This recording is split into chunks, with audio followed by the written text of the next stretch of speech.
There are many ways to deflate another person's pride. Sometimes we do this with a sarcastic comment or a reference to a past mistake. Take this story of two teachers. One teacher, in an effort to get his talkative class under control just before the holiday break, shut off the lights in the classroom and in a whisper told the class a gripping story. In seconds, the room fell silent and he ended up having one of the most productive days he'd ever have in his classroom.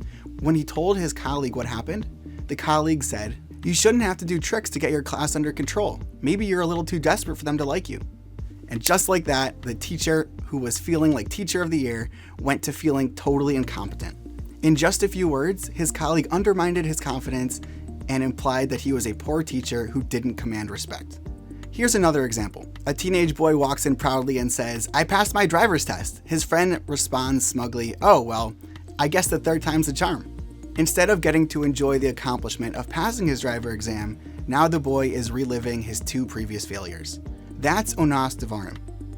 Whether it's an overly critical remark or a sarcastic comment, when we say these things, we are failing to share in someone else's happiness. When someone is offering to share a taste of their success, our best response is to graciously taste it along with them and appreciate its sweetness. That's the Jewish concept of nachas, the feeling of pleasure we get when hearing about someone else's success or accomplishment.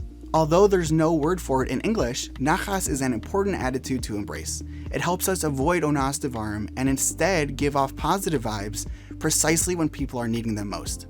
What the other teacher could have said was, telling that story was a clever way to deal with a tough situation. I'm sure as you continue to develop your skills at classroom management, you won't even need to resort to tricks like that. What the teenage friend could have said was, "You must feel pretty good to finally pass that test. Nice job." In the third week of Clean Speech Cleveland, we'll talk about reasons why we are tempted to say onas devarim like this and how we can learn to avoid it. Try this at home. Today's to-do is, take note of the emotional state of the people you speak to. If you sense that they're on a high, don't burst their bubble. I'm Maverick Peters, and I'm trying to keep it clean.